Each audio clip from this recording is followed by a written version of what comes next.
Qui sommes-nous? Pourquoi sommes-nous là? Qu'est-ce qu'une âme? Qu'est-ce qu'un soi? Toutes ces questions existentielles. Gaïa, c'est quoi? C'est qui? Où est-ce que nous nous plaçons, nous, sur Terre, mais aussi dans l'espace? Notre univers, cet être complet, a tout simplement voulu connaître la dualité. Pour approfondir ce thème, retrouvez le lien des ateliers en description de cette vidéo. Et donc, me voici en charmante compagnie donc de Magali Magdara. Bonsoir Magali. Bonsoir et bonsoir à tous. Merci d'être là. Je vais commencer par me présenter parce que tout le monde ne me connaît peut-être pas, certainement d'ailleurs même. Donc je suis une guérisseuse d'âme. Ça implique une médium, ça comme tout le monde. Donc mon métier, c'est de transmettre ce que votre âme estime juste pour vous. Ça peut être un soin, ça peut être une guidance de vie ou simplement aussi une canalisation entre votre âme et vous ou d'autres accompagnateurs. Et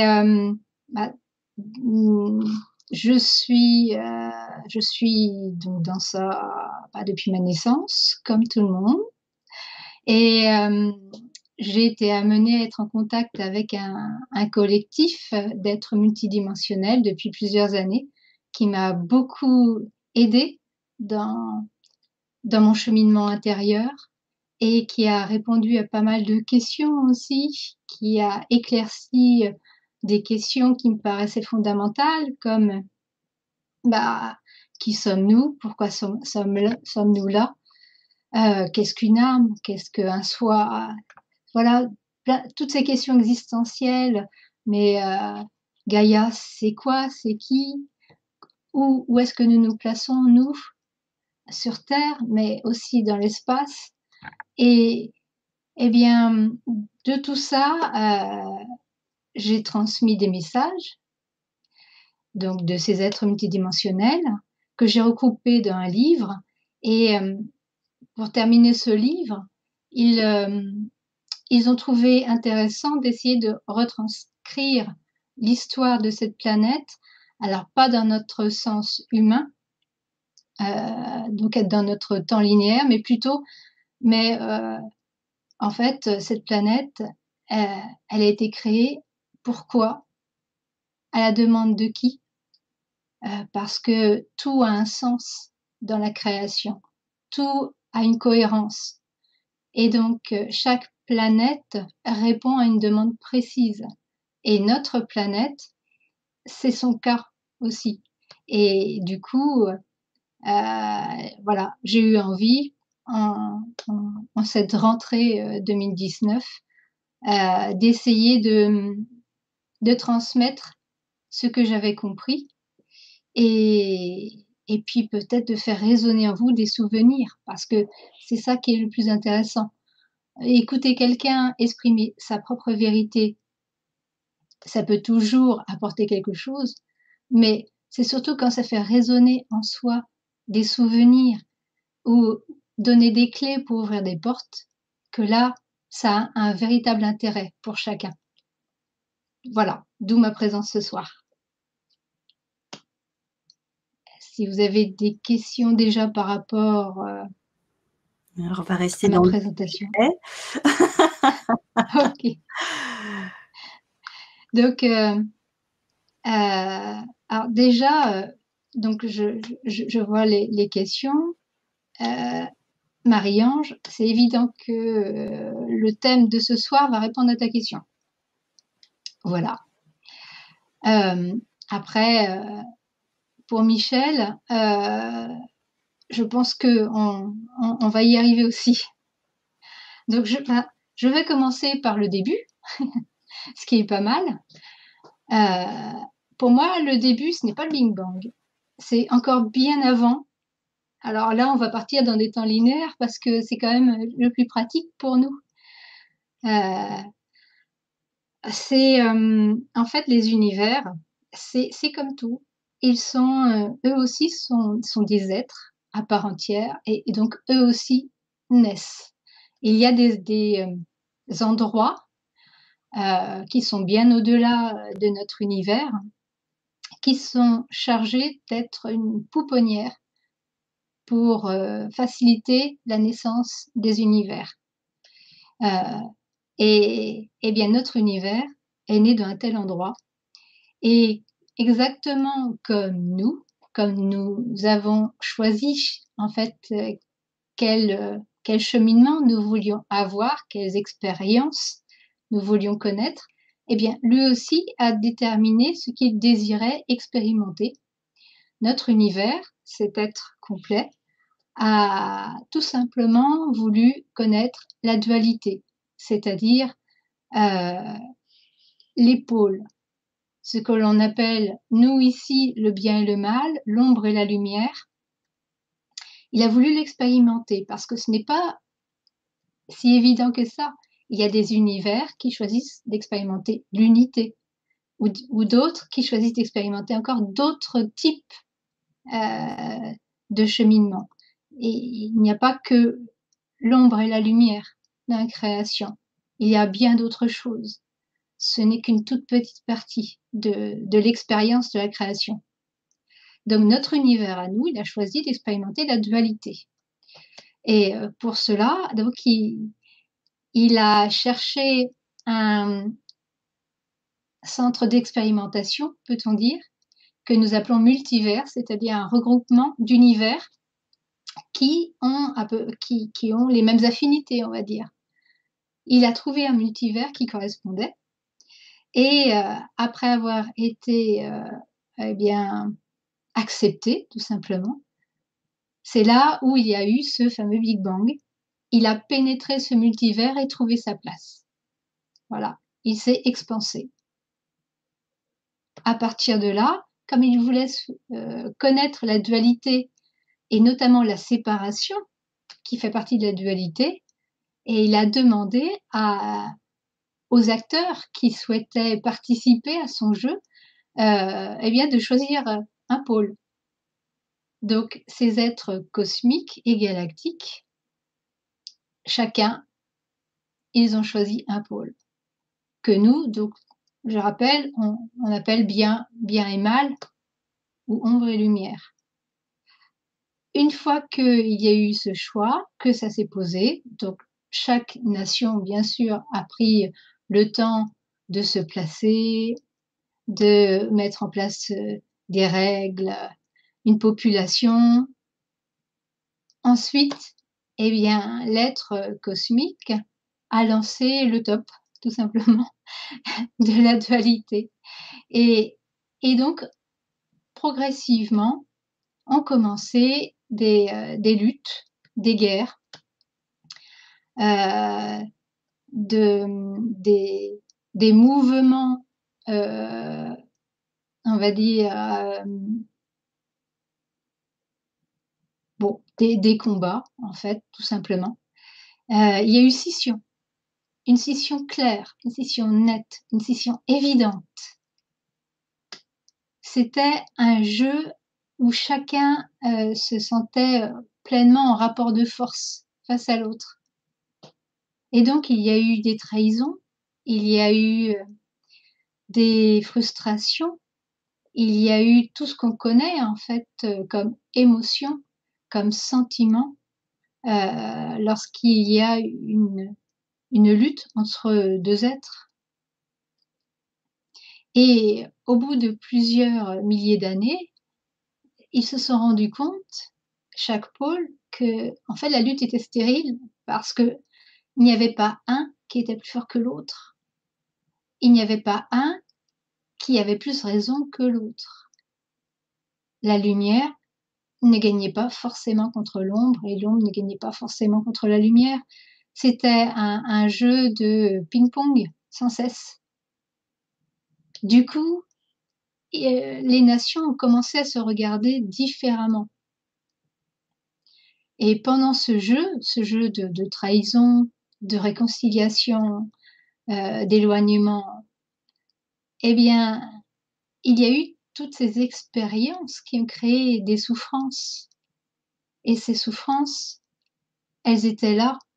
C'était une énergie incroyable, justement, pour aller plus loin dans l'expérience.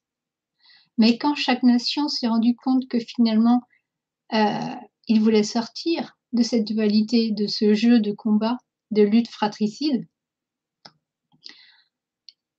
eh bien, ils ne savaient pas comment faire. Parce que c'était quand même quelque chose de nouveau. Comment faire en sorte que plus un être de l'univers n'ait de rancœur envers un autre? Parce que c'est ça la clé. La paix n'est possible que si le pardon et la transcendance, donc la gratitude envers le jeu, soient consommés. Toutes les nations ont émis un appel auprès de l'être cosmique. Et l'être cosmique a relayé cet appel vers l'un, ou Dieu, selon comment on l'appelle.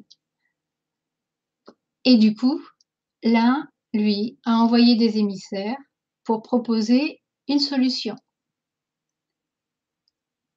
L'être cosmique les a reçus, avec bien sûr un ambassadeur, on peut dire, de chaque nation de son univers. Et là, a proposé un plan extrêmement simple et pourtant qui allait demander beaucoup de choses. Et donc, il a proposé un plan en 2 mouvements. Le premier mouvement, c'était bien sûr assurer la pacification et la transcendance de toutes les souffrances générées par ces guerres. Et donc pour cela, il a proposé de recréer le jeu sur une planète dont les habitants allaient refaire exactement ce qui s'était passé dans l'univers, de manière à ce que chaque habitant de la planète soit en résonance parfaite avec l'intégralité des habitants de l'univers et leurs souffrances.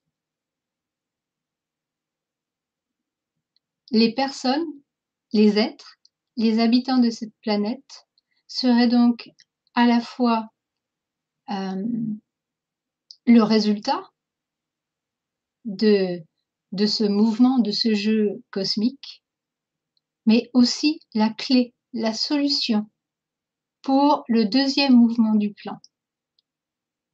Le deuxième mouvement du plan était que l'univers, ayant manifesté, expérimenté et compris en sagesse, eh bien, il allait pouvoir continuer son évolution. C'est ce qu'on appelle l'ascension.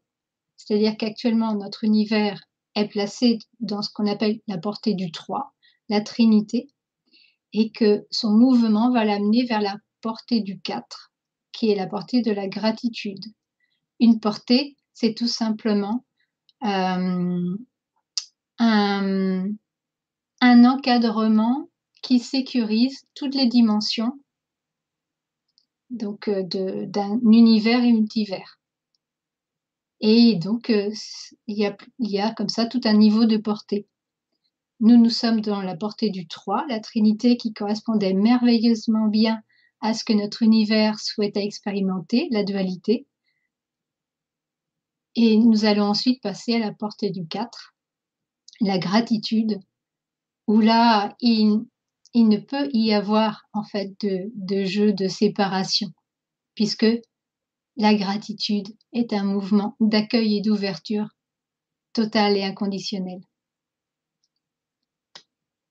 Donc ce plan, en 2 mouvements, le premier mouvement, pacifier, transcender toutes les souffrances encore engrammées dans les grilles électromagnétiques et photoniques de notre univers, et ensuite ascensionner, eh bien, il a été accepté par toutes les nations. Et c'est vraiment un mouvement unanime qui s'est fait. Unanime parce que l'amour est inconditionnel. Si ne serait-ce qu'une nation ou un être n'avait pas été en accord, tout aurait été annulé et revu entièrement. Trouver une autre solution qui convienne à tous. Pas de compromis. Il faut vraiment que chaque être soit en accord, unanimité. Sinon, s'il y a un mouvement qui se fait alors qu'un des participants se sent frustré, il reste un égrégore de frustration. Ça ne peut pas marcher. Une ascension ne peut se faire en laissant derrière des parties de soi. Donc, une fois que ça a été acté, eh bien, l'univers a choisi avec soin un endroit pour y générer une galaxie, la nôtre, avec son lot de planètes potentielles.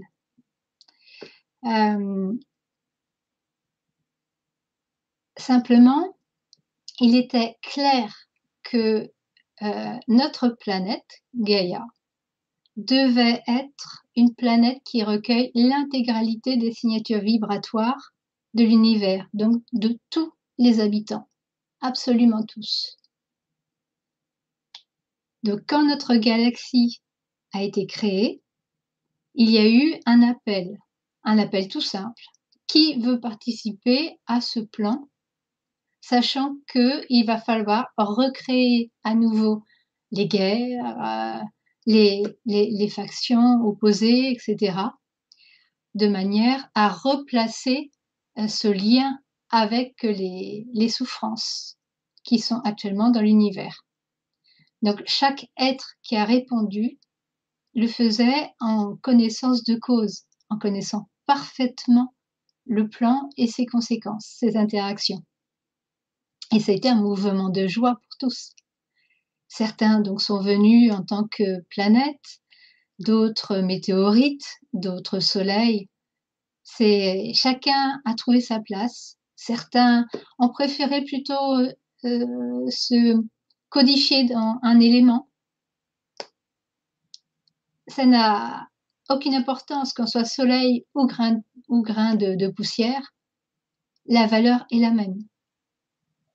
Et le rôle a de chacun son importance. Donc il y a eu cet élan véritable. Et lorsque au niveau galactique tout était mis en place, alors l'être cosmique a donné le signal pour la naissance de Gaïa. Donc Gaïa en tant qu'être était encore en gestation, on va dire. Donc sa partie en gestation a été placée à peu près à l'endroit où on est. Et là, donc, il y a eu ce champ d'enfantement issu de Gaïa en gestation qui a attiré à elle donc tous ces aspects qu'on appelle météorites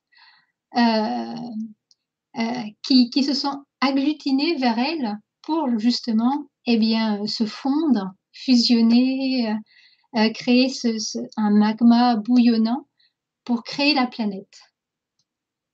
Déjà, donc, rien que dans cet aspect, il y avait tous ces êtres en conscience qui se manifestaient et qui acceptaient donc de se dissoudre en un esprit collectif qu'allait devenir Gaïa.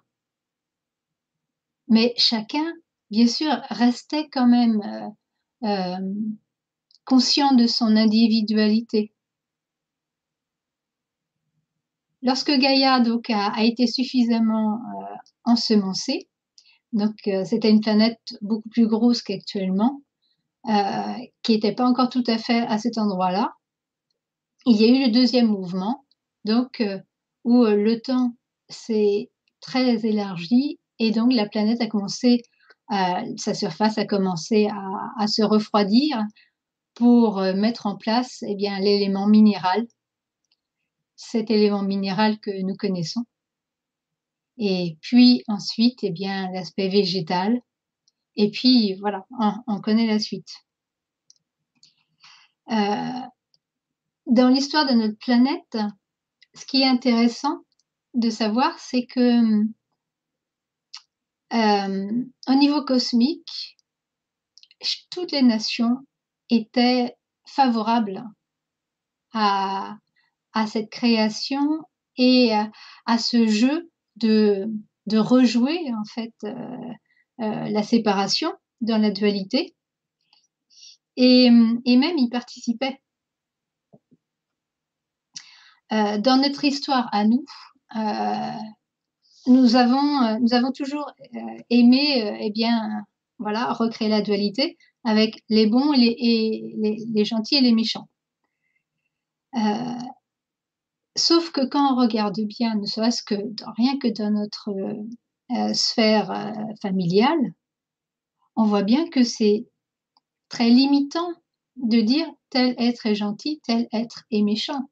Rien que par rapport à nos parents, on ne peut pas, dire de notre mère ou de notre père: «C'est un être gentil, c'est un être méchant». Parce qu'on sait très bien que c'est plus complexe que cela, que chacun porte son lot d'expériences, de souffrances et nos émotions qui créent donc des schémas réflexes qui nous amènent à agir sans même réfléchir. Eh bien, c'est exactement pareil. Heu,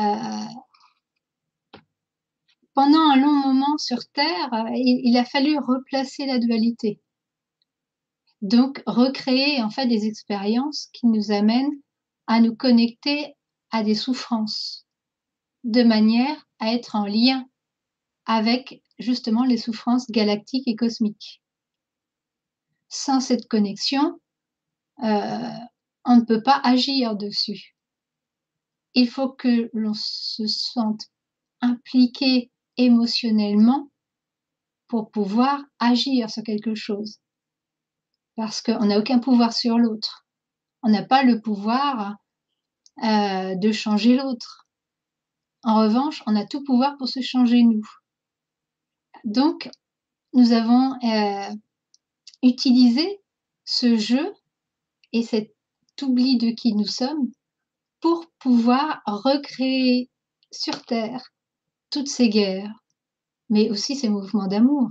Alors, il n'y a pas eu que des guerres sur notre planète, il n'y a pas eu que des souffrances. Il y a eu aussi des joies, des moments de paix, des moments d'épanouissement.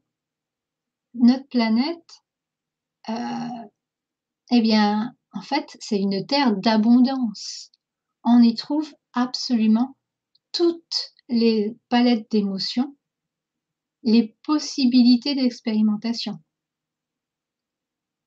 Et du fait que c'est une planète qui devait recevoir toutes les signatures vibratoires de l'univers, elle a donc fait appel à toutes les possibilités de vie de notre univers. Par exemple, les arbres proviennent d'une autre galaxie. Ce que nous croyons en fait sur notre planète être typique, on va dire ça, autochtone, ne l'est pas quand on prend une perspective plus élargie. Les araignées proviennent d'une autre galaxie, les dauphins, les baleines, etc., etc. Tout ce que nous voyons autour de nous est le melting pot exhaustif de toutes les capacités, potentialités de formes d'existence dans notre univers. Absolument toutes. Ça a été fait pour que chaque élément de notre planète soit représentatif de l'univers. Ça veut donc bien dire ce que je dis, c'est que nous, l'être humain, n'est pas le summum. Ça n'a rien à voir. Nous sommes la représentation d'une des formes dans l'univers. Nous avons trouvé plus pratique de prendre cette forme-là. Voilà. Mais quand vous regardez, allez, un animal, un chat, un chien, ce que vous voulez, ou même un cristal, ou encore un caillou, là, vous voyez distinctement la forme des êtres de notre univers. Peut-être pas exactement la même parce que forcément, nous avons dû adapter les formes à notre planète selon ses contraintes, sa gravité, son électromagnétisme, le plasma. Donc forcément, il y a quelques différences, forcément. Mais en fait, si vous deviez rencontrer n'importe quelle nation galactique, eh bien, ça vous ferait forcément penser à des éléments minéraux, végétaux, animaux de notre planète. Et en soi, cette planète est la plus belle représentation de l'univers. Après, donc nous sommes accompagnés, ça c'est clair. Pendant pas mal de temps, il a fallu nous couper du reste de la galaxie pour qu'on s'implique véritablement dans notre jeu. Parce que si on s'incarne en se disant mais de toute façon je sais que je suis un être d'amour,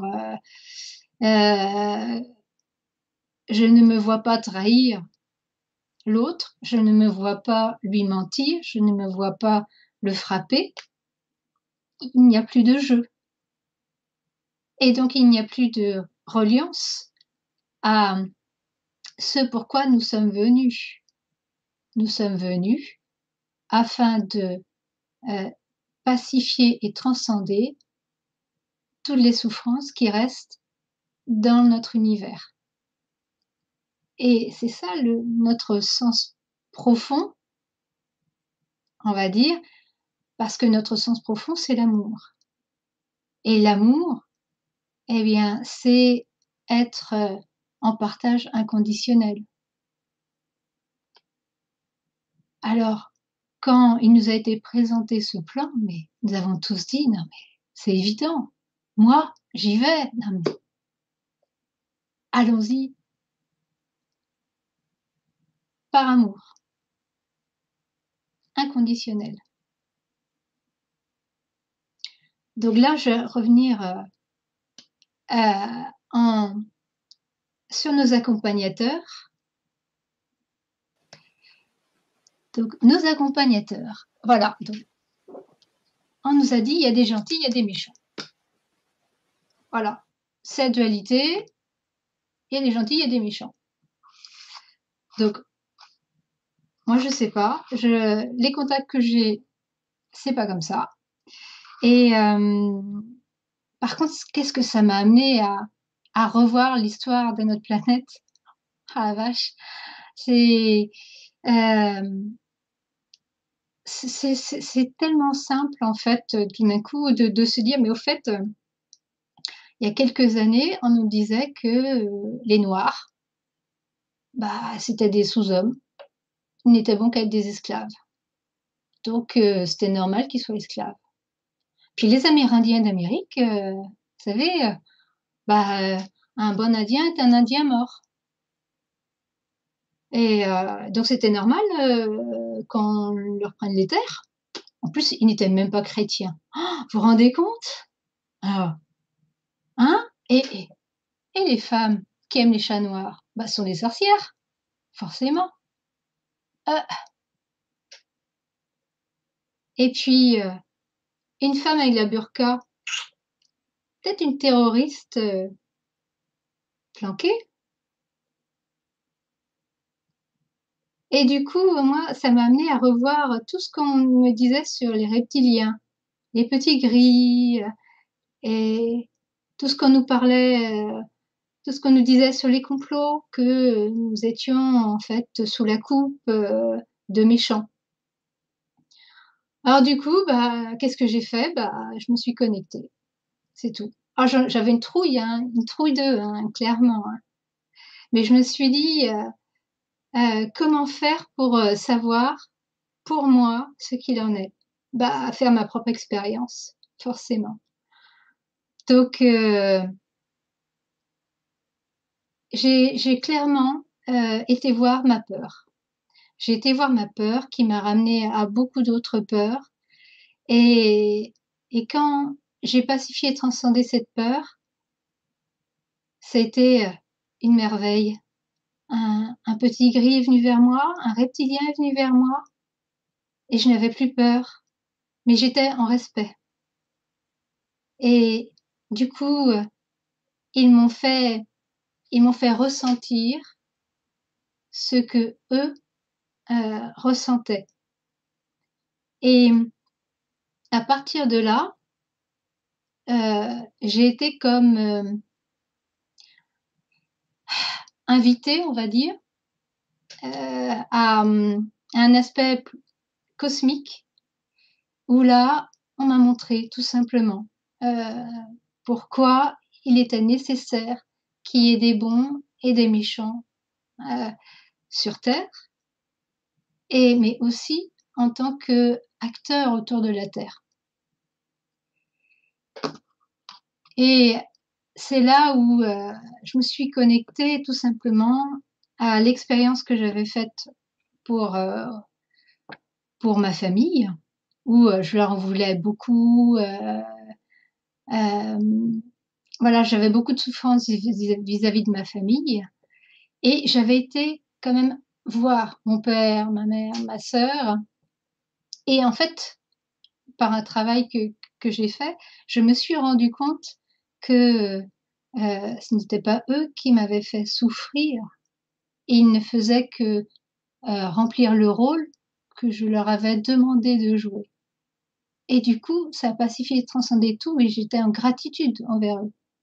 J'ai et c'est là où je me suis rendu compte, c'est exactement la même chose pour ceux dont on nous parle comme des grands méchants et c'est là où on m'a montré que ceux dont on nous dit: «Il faut avoir peur, ils sont des méchants».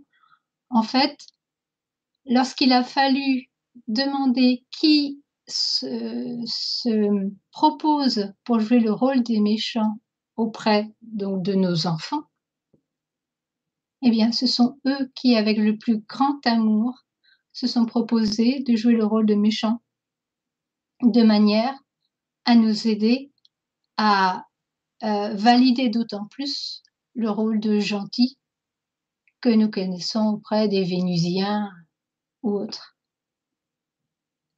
Sans ces rôles de méchants, nous n'aurions pas été plus facilement vers les gentils. Et ça a été pareil quand je me suis connectée, à la nation des araignées. Pareil, oh là là, j'avais une trouille. Et d'ailleurs, ça m'étonnait, surtout après avoir accouché de mes enfants. Avant, j'arrivais à supporter, mais depuis que j'avais eu des enfants, j'avais une terreur immense. Et je me suis dit: «Mais c'est pas possible et ça doit faire résonner quelque chose». Et quand je me suis connectée à la nation des araignées, quand je suis sortie de ce contact, c'était terminé. Je n'avais plus peur.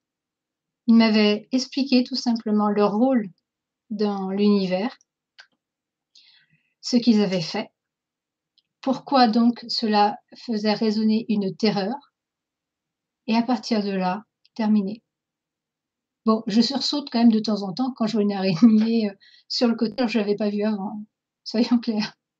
Mais plus de terreur, fini. Tous ces acteurs qu'on a autour de nous, on essaie de les classifier par rapport à notre dualité. C'est-à-dire, il y a des bons, il y a des méchants, forcément les anges, les archanges, ce sont les gentils, forcément les démons sont les méchants. Sauf que, quand on regarde bien le plan, on se rend compte que ceux que l'on croit comme méchants, les démons, les égrégores de l'astral, les reptiliens, les petits gris, ils nous ont tous amenés à une chose extrêmement précieuse. Prendre conscience de ce qui nous motive. C'est-à-dire que, il est très facile, dans une situation de confort, de gérer la situation, d'être en amitié avec quelqu'un de l'aider. Mais lorsque nous nous plaçons dans une situation où nous ne sommes plus en confort, où nous sommes en gêne, en peur, en souffrance, nous avons deux possibilités. Soit nous y noyer et continuer à nous empoisonner, en fait. Soit regarder plus loin que notre peur et se rendre compte que ce qui nous fait souffrir est en nous et non que ce n'est pas l'autre. Et que donc la clé de la paix et de la guérison se trouve en nous. Ne plus voir cette souffrance comme un monstre tapis dans l'ombre de notre corps, prêt à se jeter sur nous, mais bien comme une partie de nous qui souffre et qui appelle simplement à l'aide de l'amour, notre amour. Cette partie de nous qui nous paraît si difficile, si compliquée, en fait, c'est notre initiateur. Il nous initie à grandir en nous, à devenir responsable de notre vie, de nos choix. Et c'est ce que les égrégores, par exemple, les égrégores de l'astral font notamment. Lorsque la planète a été créée et il y a eu donc plusieurs mouvements de vie, il fallait au départ que notre planète soit coupée en fait des liens vibratoires avec la galaxie et l'univers, de manière à pouvoir refaire les guerres, replacer tout le jeu. Et pour ça, eh bien, l'astral, petit à petit, s'est peuplé de ce qu'on appelle les démons ou les égrégores pour capter nos émotions, les utiliser pour se maintenir et progressivement créer une barrière entre notre planète et l'univers. Parce que au fur et à mesure des incarnations, que les émotions, les souffrances augmentaient donc en nous, si jamais nous avions encore cette facilité à nous connecter avec l'univers comme ça, à partir du moment où nous sortons de la planète, toutes nos émotions, toutes nos pensées se matérialisent. Donc si nous sortons de notre planète, donc de cette protection qu'est l'astral, avec notre lot de souffrance, c'est pour nous créer un enfer. Parce que là, ce serait la noyade assurée dans nos souffrances, l'enfer de Dante. C'est un bon exemple. Cet égrégore de l'astral n'est là que pour nous protéger, en fait.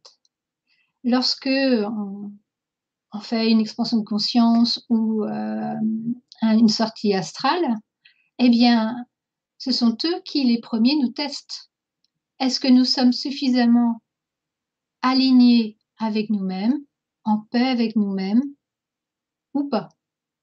Donc, ils vont nous envoyer des vibrations pour voir si cela résonne ou pas.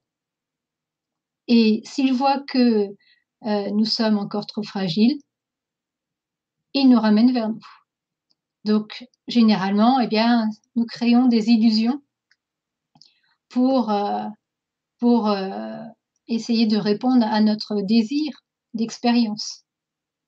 Mais fondamentalement, l'astral n'est pas là pour nous faire du mal, ça n'a aucun sens pour eux. Ils sont là pour nous protéger. Tant qu'il y a besoin de cette protection, ils sont là. Le jour où vous n'avez plus besoin de ça, mais vous n'êtes plus en corrélation avec, tout simplement. Je vois qu'il y a des questions. Narissa, si tu veux revoir s'il y a des questions, peut-être. Wow. Merci. Prends le temps de boire aussi, hein, parce que tu Oui, as beaucoup transmis. Waouh, c'est passionnant, passionnant.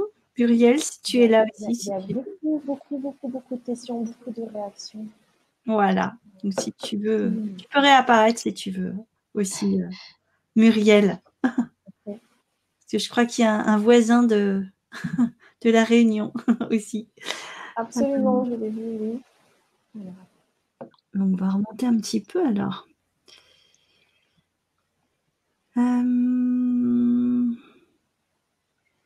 Alors, vas-y, si tu vois une question. du coup, je vais rester sur la dernière question. C'est Téline qui dit « C'est passionnant, merci beaucoup. Et je voudrais savoir si après notre passage sur Terre, est-ce qu'on peut se réincarner sur une autre planète? Et si c'est le cas, est-ce qu'on se dévoue toujours pour la bonne cause de l'univers? Ou est-ce que ça veut dire qu'on abandonne le jeu ?»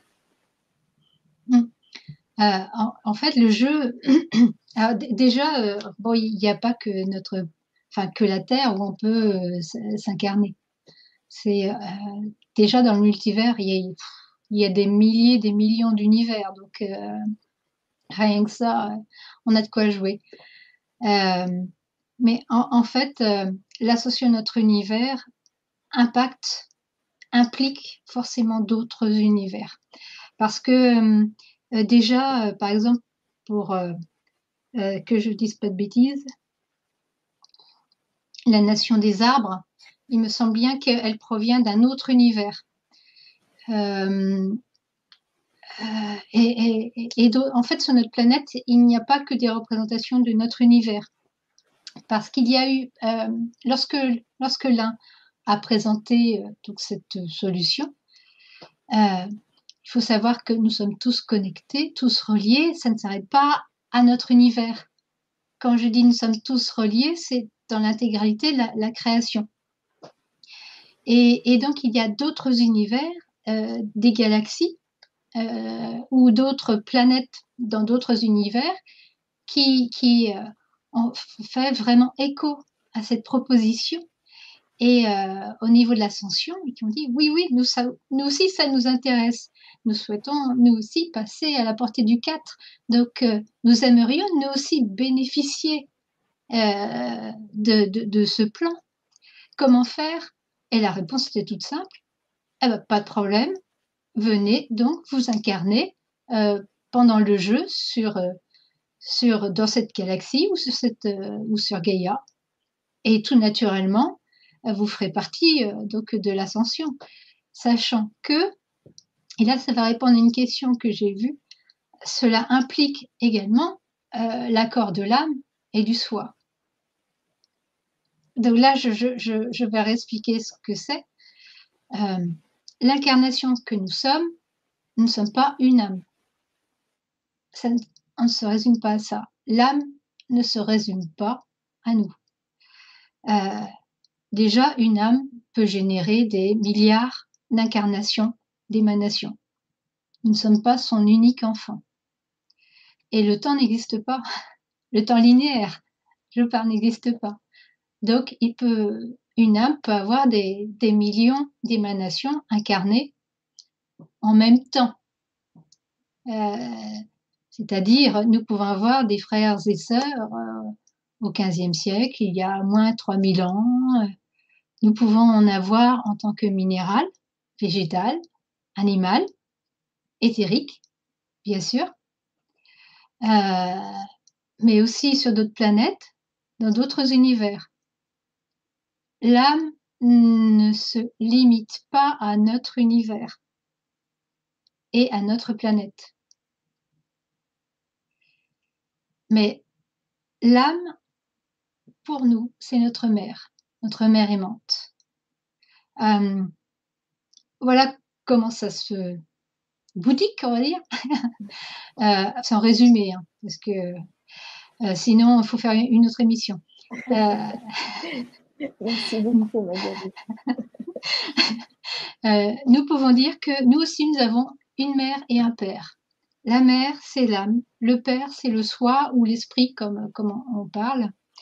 Le soi, l'esprit, c'est ce qui détient la connaissance théorique.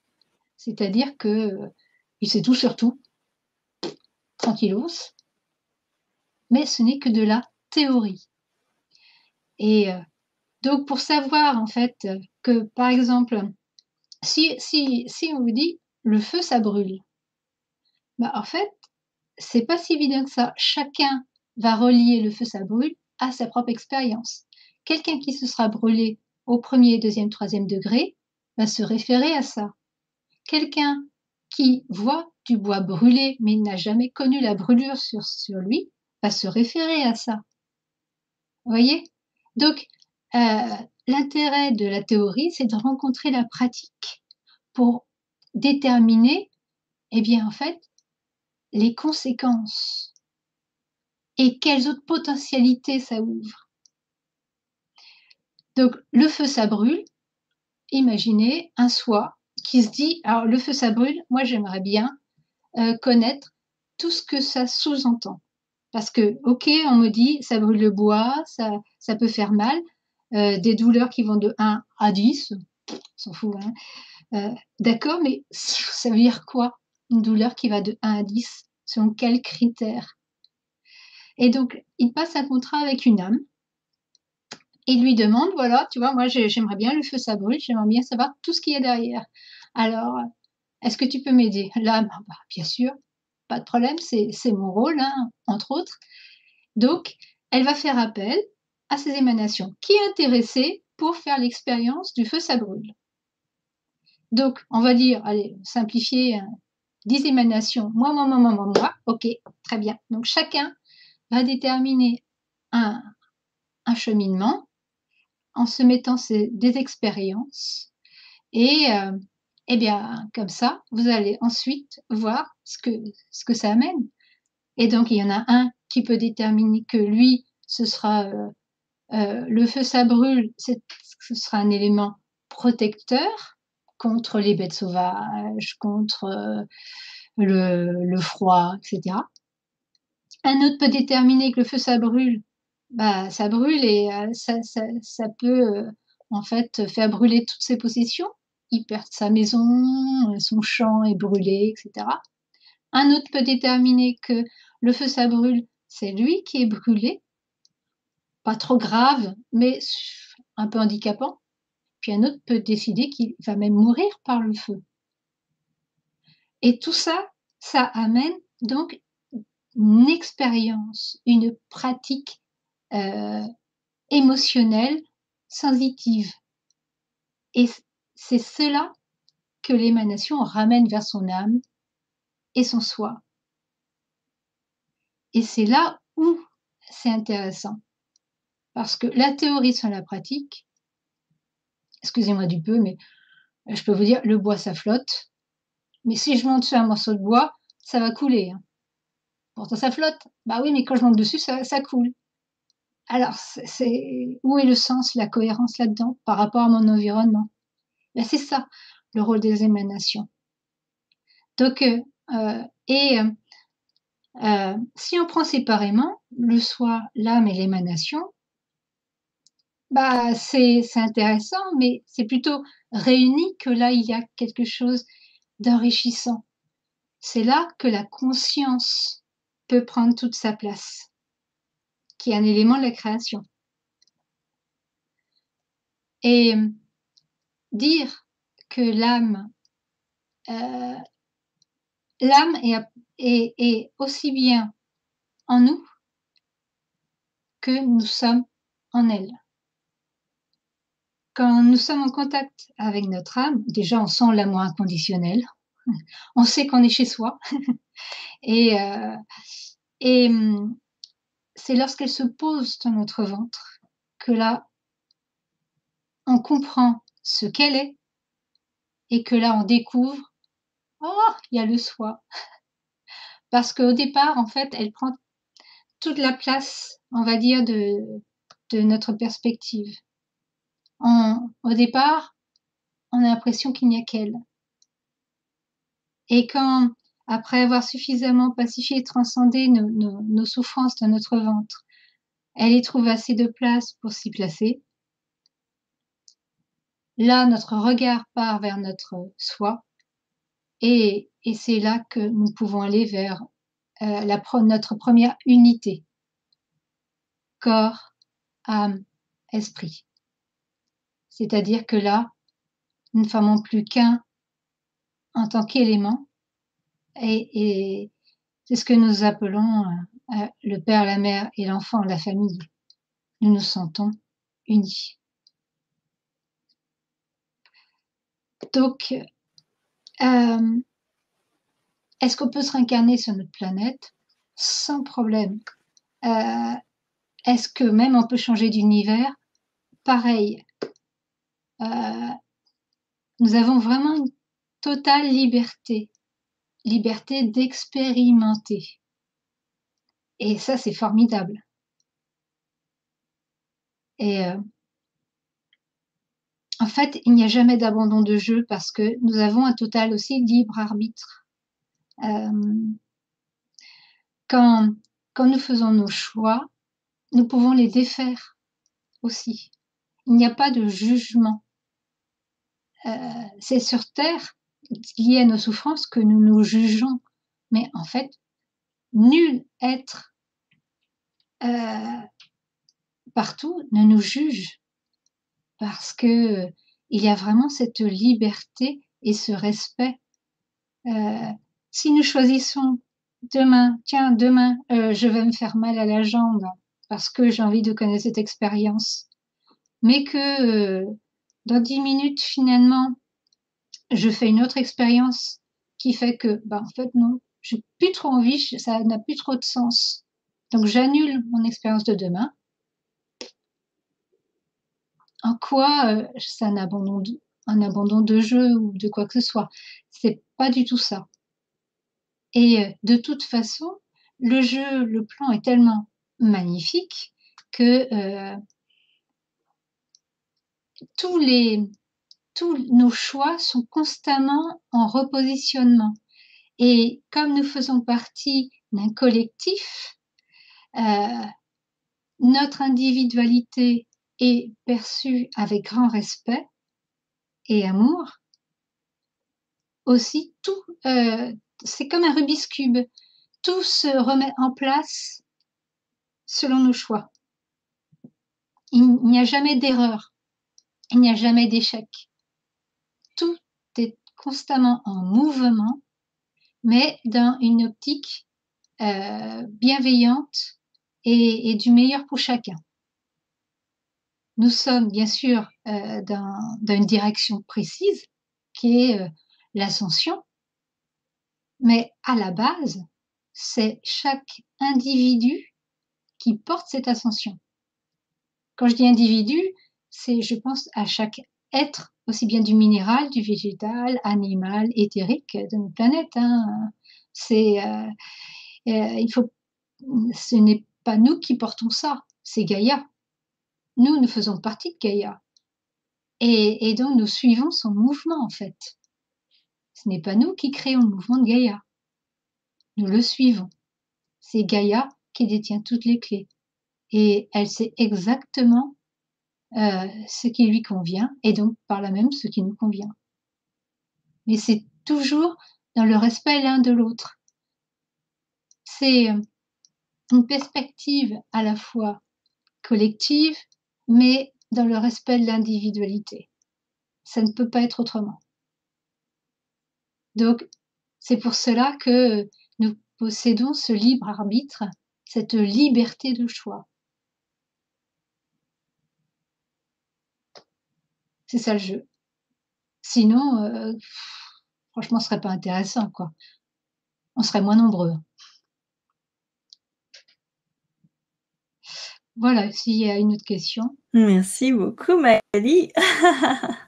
Eh bien, justement, Olivia demande, merci beaucoup, Magali, comment se connecter justement à notre famille, finalement, à ces êtres dont tu nous as parlé, ces méchants, finalement, et comment recevoir et donner, comment évoluer.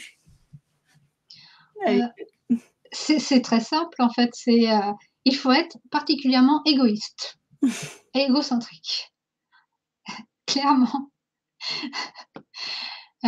Comment, entrer en respect? Comment ne plus avoir peur? Parce que c'est ça, hein, qui nous coupe de tout, de ces contacts et de notre âme et de notre soi. Et bien, c'est en allant voir à l'intérieur de nous-mêmes nos souffrances. Parce que tant qu'on ne va pas les voir, elles prennent notre énergie et toute la place en nous. Il suffit de nous observer pour se rendre compte que, tiens, dans telle situation, j'ai toujours le même réflexe de dire non, ou bien, alors que, en fait, j'ai même pas écouté la question jusqu'au bout.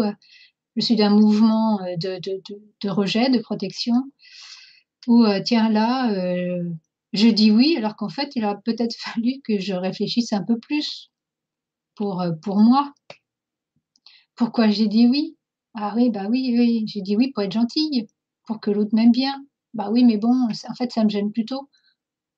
C'est tous ces schémas réflexes, ce sont des révélateurs qui nous parlent, eh bien, de peur et, et de ce manque d'amour, cette mésestime qu'on a pour soi. Tant que c'est là, toute notre énergie est prise dans une lutte interne. À partir du moment où on accepte d'aller se voir, et que on prend conscience que en fait, on avait peur d'avoir peur et que la souffrance qui nous faisait tellement peur, en fait, c'est vraiment nous qui étions en appel, un cri d'amour, que finalement, on a eu peur pour rien quelque part et que derrière, c'est un cadeau d'amour fantastique, formidable. C'est au fur et à mesure de cette prise de conscience et donc de cette montée en confiance en soi qu'on fait de la place pour que la paix s'installe en soi. Et une fois que la paix est ancrée, tout se met en place tout seul. Parce que nous avons un canal qui s'est dégagé pour être en contact avec ces familles, avec ces êtres. Parce que nous n'avons plus peur. Donc, soyez égoïste, égocentrique et allez vous regarder, vous, voir pourquoi vous avez des peurs qui sont toutes liées à votre enfance et adolescence, où vous avez placé justement ces graines d'expérience pour ensuite les faire fleurir et pour que aujourd'hui, vous, adultes, eh bien, vous alliez enfin vous réconcilier avec vous-même, ouvrir vos bras à vous, enfants, adolescentes, jeunes adultes, qui avez créé et ressenti ces souffrances.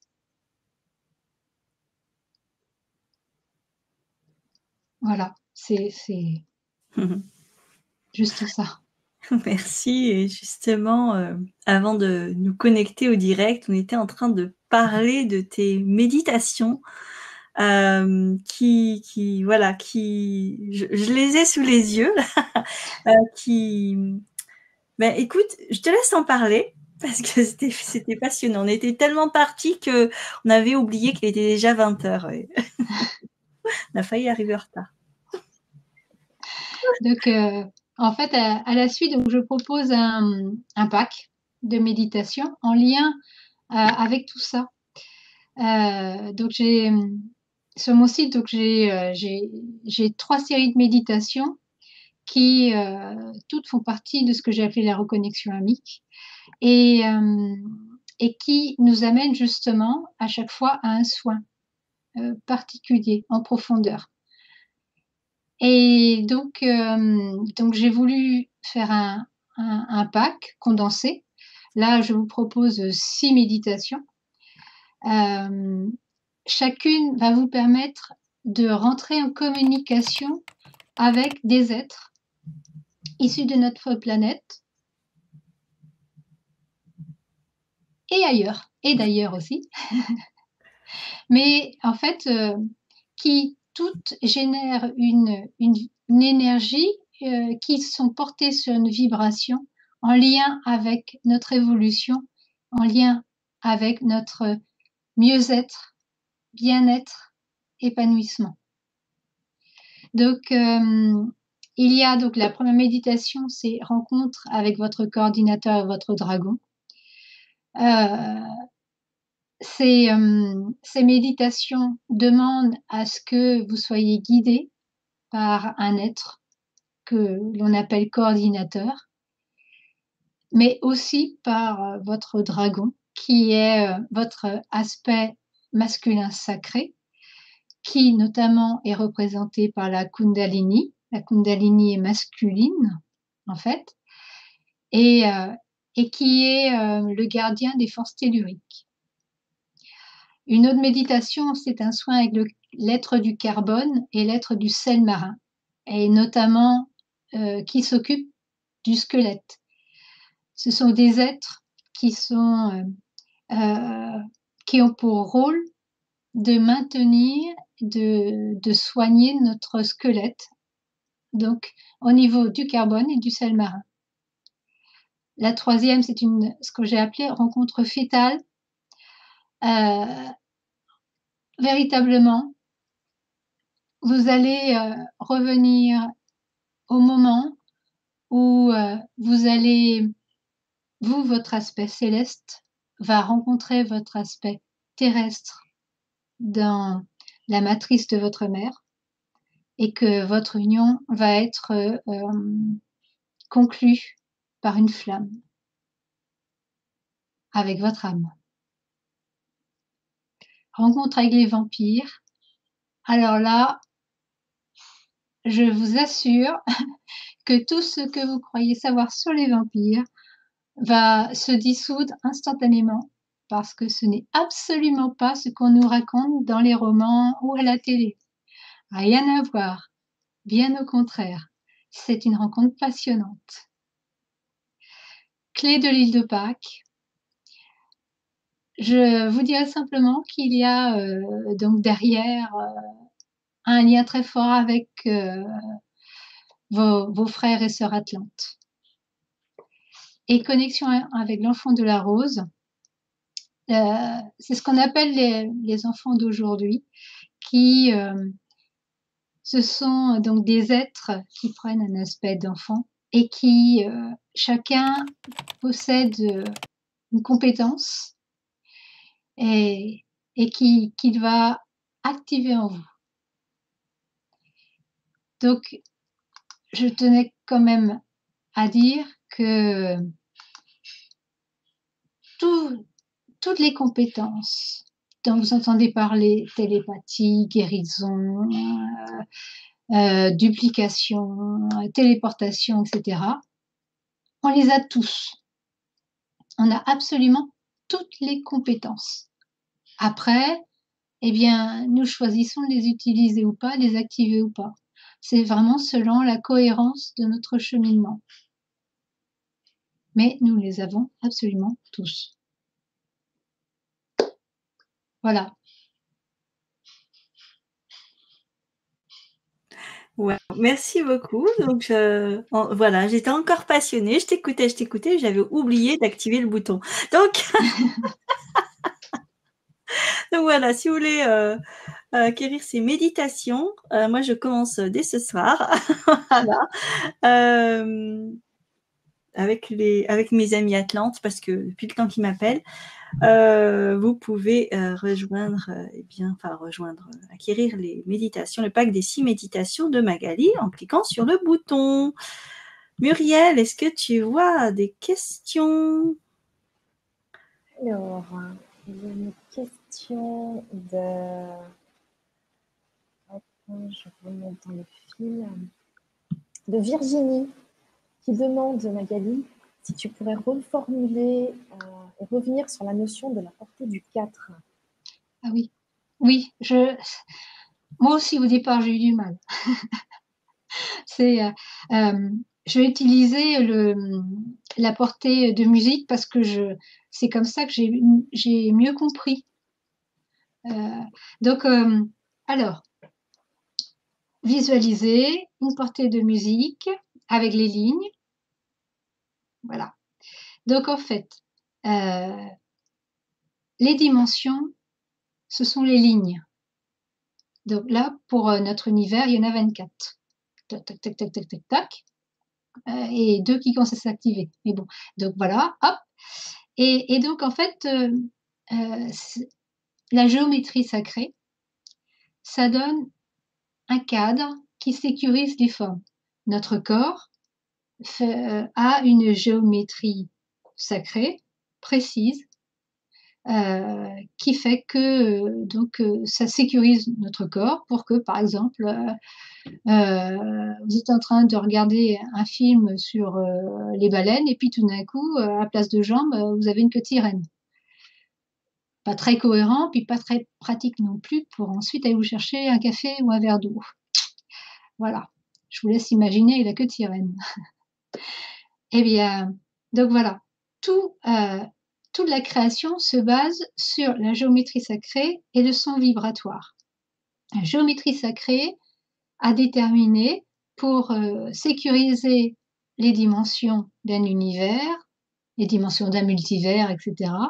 Donc ce que nous on connaît sous le nom de portée. Donc nous sommes à 3e et notre portée à nous, donc c'est la Trinité, c'est ce qui permet justement de connaître la séparation, les 2 pôles reliés en un centre. Un centre donc réconciliateur, pacificateur. La portée du 4, donc zou, on passe à une portée au-dessus. Pour l'instant, je ne sais pas combien il y a de dimensions, j'y suis pas. Donc, la portée du 4, c'est ce qui m'ont fait ressentir véritablement comme la portée de la gratitude. Quand on parle de la gratitude, quand on s'y connecte à cette gratitude, nous sommes dans un amour inconditionnel et dans un émerveillement de la perfection, de la beauté de la création. Cette gratitude de la portée du 4 a plus de profondeur encore. Et donc, ça va nous amener à générer de nouvelles potentialités. Dans la portée du 4, par exemple, il y a un univers et notamment une galaxie qui n'a connu que l'unité et donc qui a découvert qu'il était possible d'être en séparation, dans la dualité. Ça les a passionnés parce que ils découvraient alors des potentialités d'émotions, d'expériences qu'ils n'imaginaient même pas. Donc du coup, d'ailleurs, ils ont proposé à ce que quand nous allons ascensionner, notre univers et le leur se rapprochent pour créer un nouveau centre. L'alliance de l'unité et de la dualité. Ça va être génial, mais bon. Donc voilà, les portées, c'est en fait tout le microcosme et le miroir du macrocosme et vice-versa. C'est exactement ça. À chaque fois que vous voyez un niveau de quelque chose, vous pouvez être sûr qu'il y a des sous-niveaux ou des surniveaux. C'est véritablement un mouvement qui ne cesse jamais. Il y a toujours quelque chose à découvrir. Donc, quand vous voyez notre univers, donc nous sommes dans la 3e dimension. Donc, nos sens sont faits pour la 3e dimension et ne se rendent pas compte qu'en fait, notre univers possède d'autres dimensions où il y a d'autres formes de vie différentes. d'autres formes d'éthérisation ou de matérialisation. Il faut vraiment, c'est un peu comme les poupées russes, vous savez, les matrioshkas, mais à l'infini. À chaque fois, on découvre des choses. C'est évident, là encore, que à ce système de portée, alors, on donne un chiffre hein, de manière à pouvoir différencier, mais il n'y a pas de notion de valeur. Il n'y a pas le 1, le 2, le 3 est mieux que le 2 est mieux que le 1, ça n'a rien à voir. Parce que s'il n'y avait pas de portée du 3, s'il n'y avait pas de portée du 2, s'il n'y avait pas de portée du 1, sur quoi s'appuierait la portée du 4 et la portée du 5 et du 6 et du 7 et du 8. Tout a une cohérence. Tout est imbriqué, en fait, l'un avec l'autre. Donc, ce système de portée, on peut être sûr qu'il y a encore un autre cadre au-dessus. Et puis, de toute façon, rien que pour nous ramener un petit peu à notre place, nous sommes, notre univers, notre multivers, en fait, fonctionne sur la notion de vibration. C'est-à-dire que chaque élément de cette partie de la création fait un mouvement d'intérieur vers l'extérieur amenant donc des stimuli, une expérience, un retour, et c'est ça qui nous fait évoluer. En fait, cette partie de la vibration est très jeune, bien avant nous, dans d'autres parties, et il y a déjà l'expérimentation de la vie de ce qu'on peut appeler de non-vibration. Mais en fait, ce sont des nations, des peuples qui se sont développés avec une vibration inverse, c'est-à-dire que ils se sont développés à partir de la vibration intérieure. Rien ne venait de l'extérieur. Ils se sont nourris et développés à partir de leur vibration intérieure. Et ils sont là, en place depuis bien plus longtemps que nous. Donc ils sont déjà à un niveau de compréhension de la création autre que le nôtre. Nous sommes très jeunes. Donc ça veut dire que nous en avons des choses à faire aussi. Voilà. Écoute, merci beaucoup Magali. Tu sais qu'on pourrait rester comme ça pendant des heures. Donc, nous avons déjà passé 1h15 ensemble. Voilà, donc il est bientôt l'heure de se quitter. Mais avant, peut-être est-ce que tu as envie de dire quelque chose, toi, encore voilà, comme ça, de rajouter voilà, un petit truc pour nous. Je pense que c'est déjà pas mal. Oui, hein, c'est pas mal. C'est pas mal. Ça, déjà. Si vous voulez en savoir plus, vous avez mon livre. Vous pouvez trouver sur mon site. Et puis, bien sûr, vous pouvez m'envoyer des mails, il n'y a pas de souci, quoi. Je répondrai. Écoute, vous écrivez, puis on transmettra à Magali avec joie. Eh bien, merci beaucoup, merci à toutes, à tous. Merci Magali, merci Muriel, si tu es toujours là. Merci, oui, je suis toujours là. Merci beaucoup Magali, on a appris plein de choses ce soir.